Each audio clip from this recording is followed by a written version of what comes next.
Nouvelle capsule vidéo avec Gaël Quentin, arbitre de volley, là pour nous parler des règles du volley. L'objectif, c'est de mieux comprendre ce qu'il se passe sur un terrain de volley en haut niveau. C'est pas toujours évident de reconnaître les petites subtilités, pourquoi l'arbitre siffle.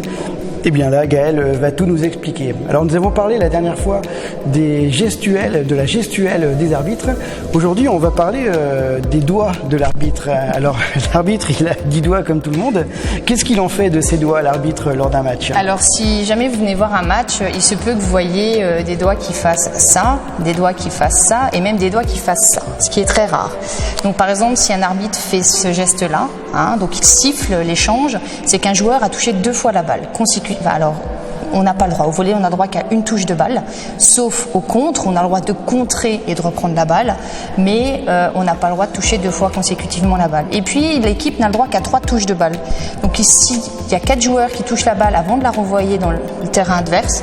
On va notifier 4. Donc on va montrer au public qu'il y a eu 4 touches de balle. Et enfin, celle-là, on la voit très peu. C'est par exemple au service, les joueurs ont droit à 8 secondes pour servir, et s'ils dépassent ce délai, donc nous en tant qu'arbitre, on va compter dans nos têtes, on peut vérifier, c'est pour ça que les arbitres ont une montre, on peut vérifier si quelqu'un est vraiment très long, et à ce moment-là, on indiquera 8. Donc la personne a mis trop de temps pour servir, on redonne balle à l'équipe adverse.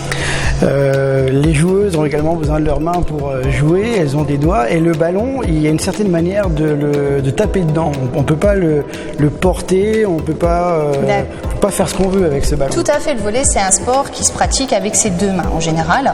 Donc vous avez la passe à 10 doigts, d'accord, qui est ici. Donc si la balle est tenue et qu'on la lance, on n'a pas le droit, c'est faute. Si vous tenez la balle et que vous la lancez sur l'adversaire, c'est faute. La règle dit la balle ne doit être ni portée ni tenue. Donc on n'a pas le droit. Et vous avez la règle qui est ici également, manchette, ce qu'on appelle une manchette en volley. Si la personne bloque et ensuite lance la balle, elle est bloquée, elle est portée, donc on doit également siffler.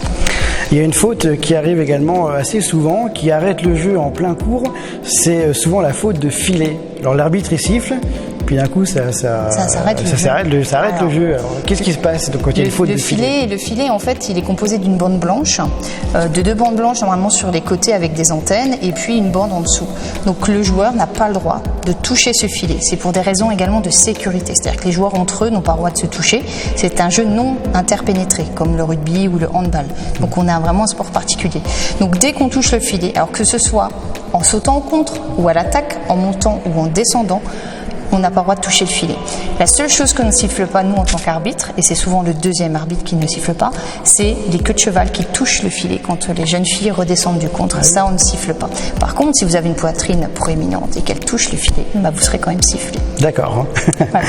Et une dernière question concernant les balles à remettre. Parfois, l'arbitre, il voit pas, et il y a une gestuelle bien précise. Alors, tout à fait. Il se peut qu'un arbitre, on est des êtres humains, on n'est pas des machines, quand bien même il est aidé d'un second arbitre ou de juge de ligne, ne voient pas. Pourquoi? Parce qu'on est en hauteur, parce qu'il y a des joueurs ou des joueuses qui sont devant nous, parce que le second est fixé sur son filet, donc il ne peut pas voir ce qui se passe du côté, et parce que également le juge de ligne, sur ce coup-là, a une joueuse devant lui, et la balle a été tellement vite qu'il n'a pas pu voir si la balle est bonne ou pas.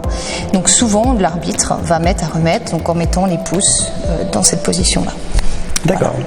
Merci beaucoup pour ces précisions, Gaël. Merci à vous. On se retrouve très bientôt pour une autre vidéo concernant d'autres points de règlement du volley.